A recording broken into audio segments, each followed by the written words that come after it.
మన వారాహి సిల్వర్ జ్యువెలరీలో అద్భుతమైన ఆఫర్స్ పొందండి మరియు కార్ గెలుచుకునే గొప్ప అవకాశం. హార్ముజ్ జలసంధి పైన పట్టు బిగించింది ఇరాన్. సీజ్ ఫైర్ నేపథ్యంలో హార్ముజ్ ఓపెన్ కు ఇరాన్ అంగీకారం తెలిపింది. మొత్తం 14 రోజుల పాటు తెరుచుకోనుంది హార్ముజ్ జలసంధి. ఈ నేపథ్యంలో హార్ముజ్ సమీపంలో ఇప్పటికే 2500 నౌకలు కూడా నిలిచిపోయాయి. వీటిలో సుమారు 1000 నౌకలకు పైగా ఆయిలే ఉన్నటువంటి పరిస్థితి. సో ఒక్కో నౌక పైన టోల్ ఫీజు కింద $2 మిలియన్ సంబంధించినటువంటిది కూడా వసూలు చేస్తుంది ఇరాన్. సో ఇండియన్ కరెన్సీలో సుమారు 18 నుంచి 20 కోట్ల రూపాయల వరకు ఉన్నటువంటి పరిస్థితులు. సో హార్ముజ్ జలసంధి పైన పూర్తి స్థాయిలో టోల్ వసూలు మాత్రం పెట్రోల్ గ్యాస్ ధరలపైన భారీగా పెరిగేటువంటి అవకాశం అయితే స్పష్టంగా కనబడుతుంది. ఒక్కసారి హార్ముజ్ జలసంధి విషయానికి వద్దాం. హార్ముజ్ జలసంధి ఇప్పటి వరకు ఇరాన్ ఆధీనంలోనే ఉంది. ఇరాన్ ఆధీనంలోనే ఉన్నటువంటి హార్ముజ్ జలసంధికి సంబంధించి సో రీసెంట్గా జరిగినటువంటి యుద్ధ ప్రభావం వల్ల ఇరాన్ చేతిలో నుంచి హార్ముజ్ జలసంధిని అమెరికా లాక్కోగలిగిందా, లేదా అమెరికా ఎప్పటి నుంచో వ్యూహాత్మకంగా పావులు కదుపుతున్నటువంటి నేపథ్యంలో సో మళ్ళీ అదే హార్ముజ్ జలసంధిని సౌదీ అరేబియా కానివ్వండి, లేదా పక్కనే ఉన్నటువంటి యుఏఈ దేశాలకు అమెరికా అప్పగించిందా అనేటువంటి బలమైన వాదన.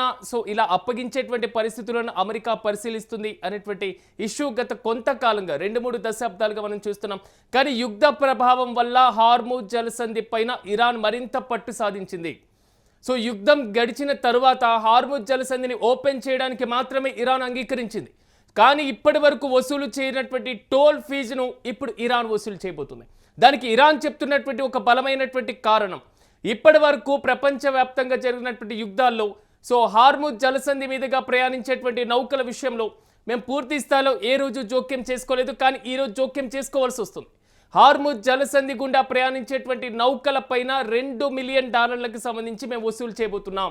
ఈ 14 రోజుల పాటు జరిగేటువంటి ప్రాసెస్ ఇది. సో ఒక్కొక్క నౌక పైన $2 మిలియన్ వరకు వసూలు చేయాలి అంటే అక్కడ కనిపిస్తున్నటువంటి నౌకలు ఆల్మోస్ట్ 2500 నౌకలు ఉన్నాయి. 2500 నౌకల్లో సుమారు 1000 నౌకలకి పైగా ఆయిల్ని సరఫరా చేసేటువంటి నౌకలు ఉన్నాయి. సో గ్యాస్ని సరఫరా చేసేటువంటి నౌకలు కనబడుతున్నాయి. ఈ నౌకల పైన ఒక్కొక్క దానిపైన 18 నుంచి 20 కోట్ల రూపాయలను ఇరాన్ వసూలు చేయబోతుంది. అంటే ఇరాన్ ఇక్కడ భారీగా ఆదాయం పొందుతుంది అనేటువంటి విషయాన్ని పక్కన పెట్టండి. కానీ ఈ ఆదాయం పొందడానికి గల రీజన్స్ చూస్తే ఒక్కసారి అమెరికా దాడి తర్వాత ఇరాన్లో భారీ స్థాయిలో నష్టం జరిగింది.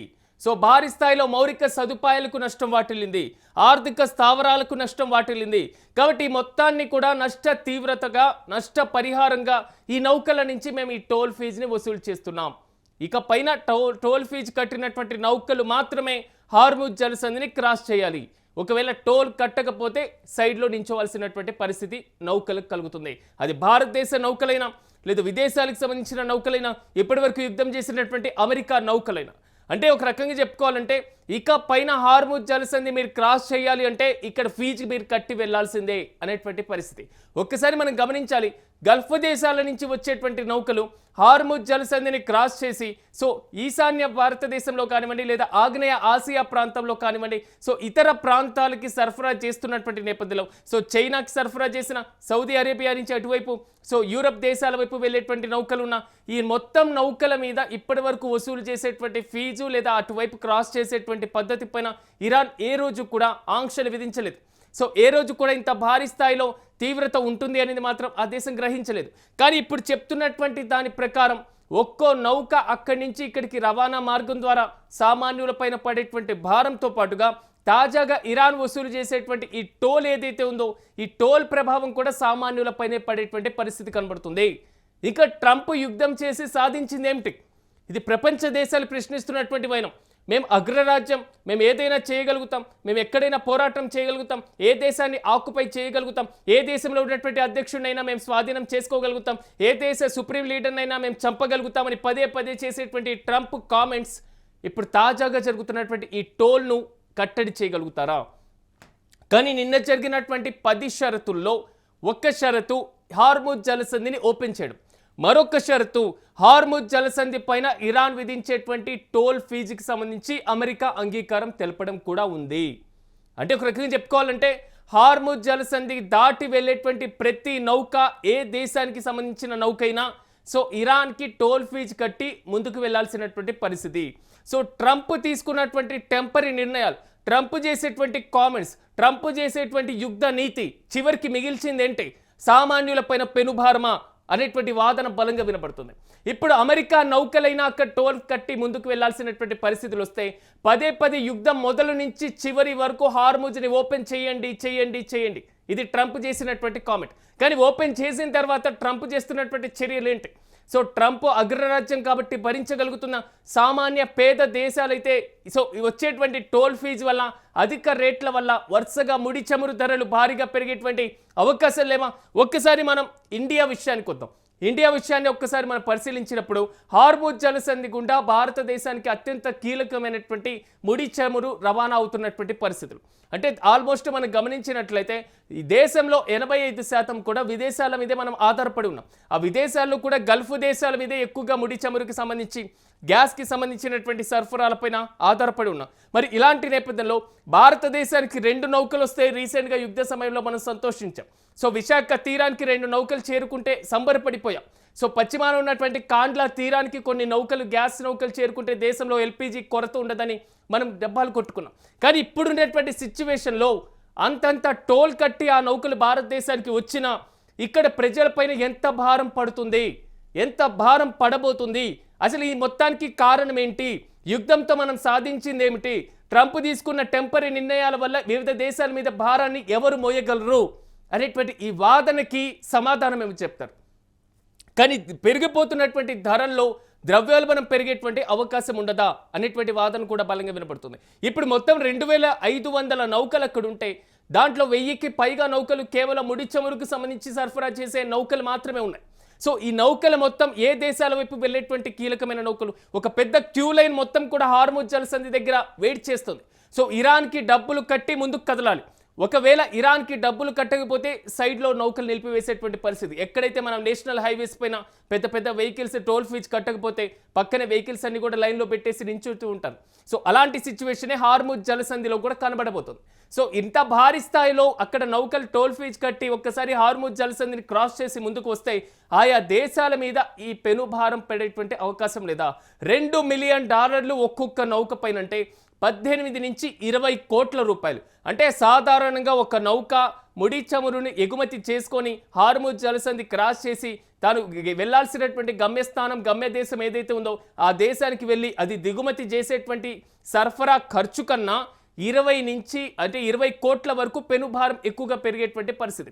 అంటే రవాణా ఖర్చు ఇంత భారీగా పెరిగితే అది సాధారణ ప్రజలకు వెళ్ళేసరికి ఇది ప్రత్యక్షంగా పరోక్షంగా వారి మీద ప్రభావం పడే అవకాశం లేదా అనేటువంటి ప్రశ్న.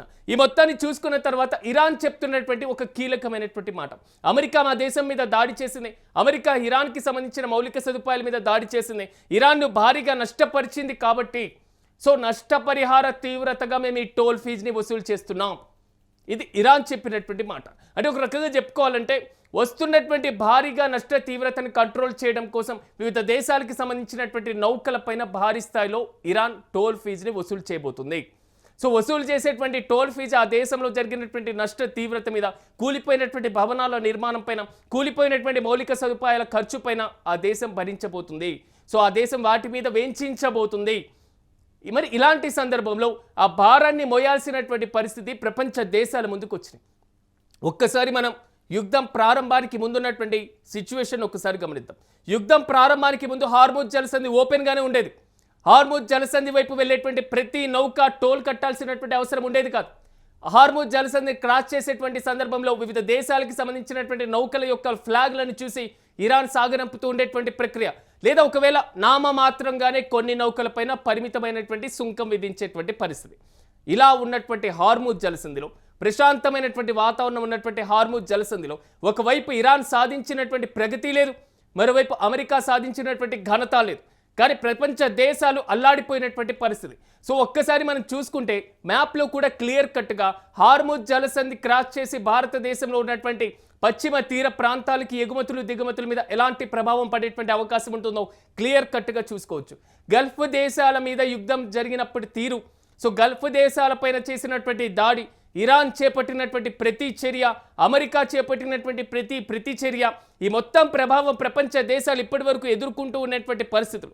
అక్కడ యుద్ధం జరిగితే ఇక్కడ గ్యాస్ రేట్లు పెరిగిపోయినాయి, అక్కడ యుద్ధం జరిగితే ఇక్కడ పెట్రోల్ రేట్లు పెరిగిపోయినాయి. సరే యుద్ధం తగ్గిపోయిందిగా అని సంబరపడుతుంటే ఇప్పటికీ టోల్ ఫీజు అని ఇంకా ప్రజలపైన పెనుభారం. ఇంకా ట్రంప్ సాధించింది ఏమిటి అని అంతర్జాతీయ విశ్లేషకులు చేస్తున్నటువంటి ఘాటు కామెంట్లు మాత్రం ఇప్పటికీ అమెరికా పౌరుల్ని కూడా విస్తుపోయేటువంటి విధంగా చేస్తున్నాయి.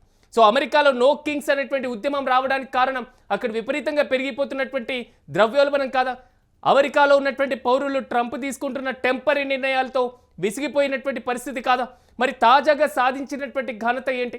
ఒకవేళ ఇంత పెనుభారం ఒక నిజంగా ఏదైతే క్రూడ్ ఆయిల్కి సంబంధించినటువంటి నౌకలే మోసేటువంటి పరిస్థితులు ఉన్నా సో సామాన్య ప్రజలు మోసేటువంటి సిచ్యువేషన్ ఉంటుందా?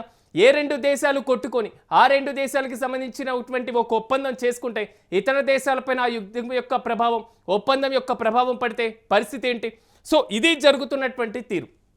సో ఓవరాల్గా చూడాలి అంటే భారతదేశం పైన దీని ప్రభావం ఏ విధంగా పడుతుంది.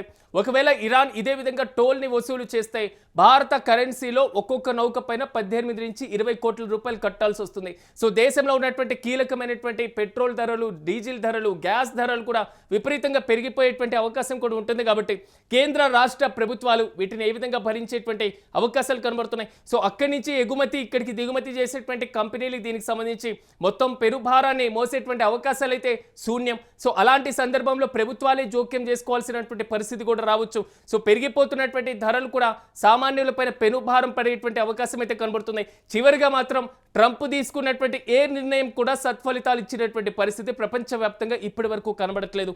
ఎస్పెషల్లీ ఇరాన్తో చేసినటువంటి యుద్ధ ప్రభావం అనేది మాత్రం ప్రతి దేశానికి మిగిల్చింది శూన్యమే, నష్టమే ఇంకా ఎక్కువగా కనబడుతున్నటువంటి పరిస్థితి కనబడుతుంది.